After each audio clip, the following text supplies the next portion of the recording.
Bora de mais uma informação exclusiva, bastidores da reunião entre São Paulo e Hernan Crespo para o planejamento da temporada de 2026. A reunião aconteceu nessa quarta-feira no centro de treinamento. Ficou definido que o São Paulo vai buscar jogadores jovens com intensidade e baixo histórico de lesões. Esse vai ser o perfil de atletas que o Tricolor vai buscar como contratação para 2026. Preocupação enorme com jogadores mais veteranos que têm um histórico de lesões, como, por exemplo, Oscar, Lucas Moura, Wendel, Luiz Gustavo, entre outros. Pois bem, aqui vem a informação exclusiva. Durante o papo entre dirigentes e a comissão técnica do Crespo, o treinador argentino pediu a palavra e solicitou que o São Paulo não contrate mais atletas sem que pelo menos ele seja consultado. O Crespo quer participar da escolha, ou emitir a sua opinião. Ah, esse é bom, esse é ruim, esse ajudaria, a preferência era por outro. E esse recado do Crespo tem tudo a ver com os últimos reforços contratados pelo São Paulo. O Crespo chega ao São Paulo em 18 de junho. Desde então o Tricolor contratou Rafael Tolói, Mailton e Rigoni. Os 3 reforços foram contratados sem a participação do Crespo. Carlos Belmonte e Rui Costa, os homens fortes do departamento de futebol, foram quem conduziram as negociações sem a participação do Crespo, e o Crespo pediu que fosse ouvido daqui para frente. A saideira sobre o São Paulo, o Tricolor pretende subir 6 atletas da base para o profissional depois da Copa São Paulo de Juniores. São 6 atletas mapeados pelo departamento de futebol profissional e há um entendimento de que eles podem ser bastante importantes. Hora de falar sobre o São Paulo. O presidente do Tricolor, Júlio Casares, resolveu se manifestar através de suas redes sociais para explicar por que o São Paulo não jogará mais dentro de casa. O São Paulo ainda faz mais 4 jogos como mandante. Todas as partidas serão na Vila Belmiro. E a decisão de não atuar no Morumbi tem tudo a ver com uma série de shows. Serão 6 eventos que vão garantir 20 milhões de reais. Em suma, a decisão é financeira. O dinheiro utilizado com esses shows vai garantir, por exemplo, o pagamento de uma folha salarial. Mas há muita reclamação de torcedores. E através das redes sociais, o Júlio Casares explicou, abre aspas, agendamos os shows para novembro, período em que havia menos jogos impactando o nosso calendário. No entanto, o calendário nacional, que terminaria em 21 de dezembro, foi alterado. A prioridade sempre será o futebol, e essa receita oriunda dos shows será importante para o pagamento das despesas do nosso time principal de futebol. Gostaria que você que está me assistindo comentasse no espaço para comentários o que você pensa.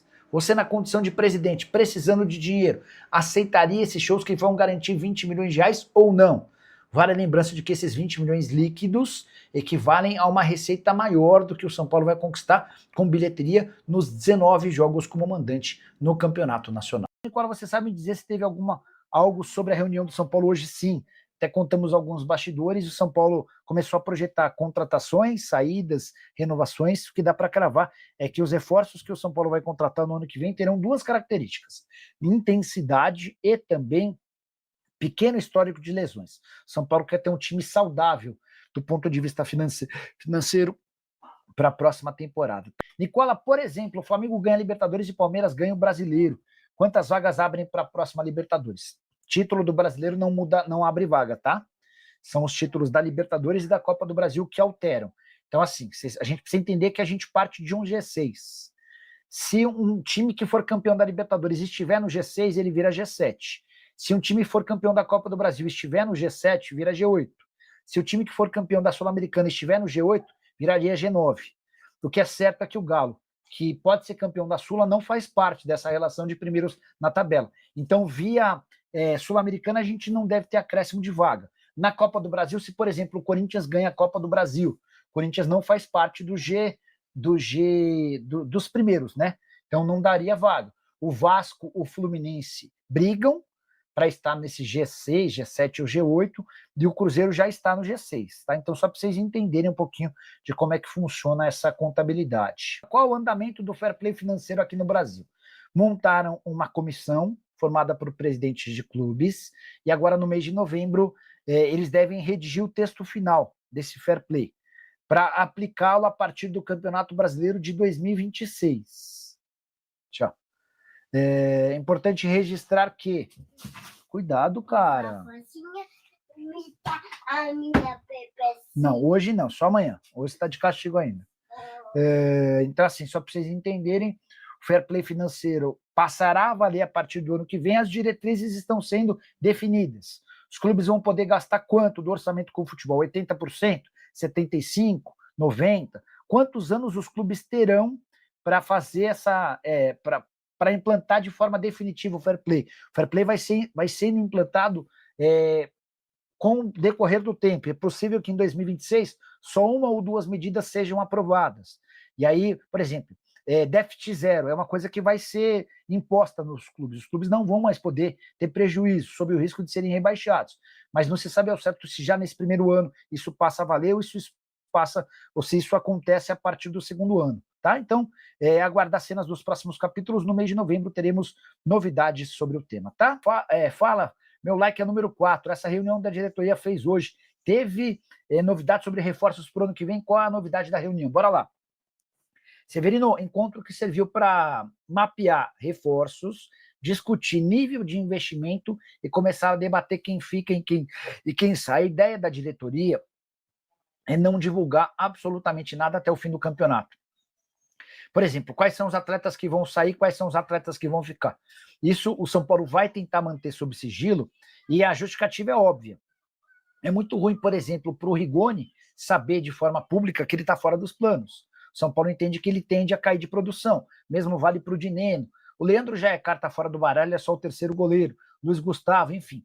O São Paulo definiu nessa reunião quem fica, quem não fica e qual o nível de reforços que ele vai contratar. Importante registrar que se o São Paulo for a Libertadores, o nível de reforços é 1. Se o São Paulo não for para a Libertadores, o nível de reforços será outro menor. E aí, só para completar em relação a essa reunião, queria destacar que o São Paulo bateu muito na tecla hoje de que precisa contratar jogadores com intensidade e com pequeno histórico de lesões. Essas vão ser duas marcas importantes para contratações em 2026. Não esperem por veteranos, não esperem por jogadores que vêm se contundindo com frequência. São Paulo pegou asco, São Paulo pegou trauma de excesso de lesões. E são vários os motivos. É a terceira temporada consecutiva que o São Paulo, se não é o líder, está entre os líderes, entre os times que mais tiveram jogadores machucados. Então, por conta desse episódio, a busca do São Paulo, seja para reforços na Libertadores, seja para reforços sem Libertadores, vai ser por jogadores de intensidade, de muita capacidade física, que correm por toda a parte do campo e que têm um pequeno histórico de lesões. O São Paulo tem tido muitos problemas. Nessa temporada, Oscar, Lucas, Luiz Gustavo, Wendel, são 4 jogadores grandes que jogaram pouco. Isso sem falar em Caleri, Rian Francisco e André Silva, que tiveram lesões ligamentares do joelho, pelo menos 7 meses de ausência. Ferreira se contundindo a todo instante, enfim. O São Paulo teve pelo menos 19 atletas que se machucaram. E para a próxima temporada, o objetivo é ter um time mais saudável do ponto de vista físico. Time que sofra menos, que aceite mais as exigências. Até porque uma das marcas da administração Márcio Carlomagno, que desde a semana passada está tocando o departamento de futebol de São Paulo, é cobrança. Ele já acertou um mês de direito de imagem, pretende resolver o outro mês de direito de imagem nos próximos dias e vai cobrar da comissão técnica, que vai repassar essa cobrança para o elenco de futebol, tá bom? O Talisca quer voltar ao Brasil em julho, tem contrato com o Fenerbahçe só até junho. Então é natural esse caminho, que ele volte ao Brasil.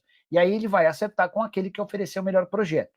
Ninguém pode admitir publicamente o interesse no Talisca hoje sob o risco de ser acusado de assédio pelo Fenerbahçe. Os clubes só podem assinar pré-contrato e, por consequência, negociar oficialmente com os atletas quando os jogadores entram nos últimos 6 meses. Mas é óbvio que os clubes não esperam o cara entrar nos últimos 6 meses para iniciar a conversa. Então é natural que o Bahia, que o Corinthians e que o Flamengo já tenham procurado o Talisca para tratar sobre 2026. O que é certo é que ele deve voltar ao Brasil. E aí eu acho que aquele que ofereceu o melhor projeto é que vai levar a vantagem nessa história.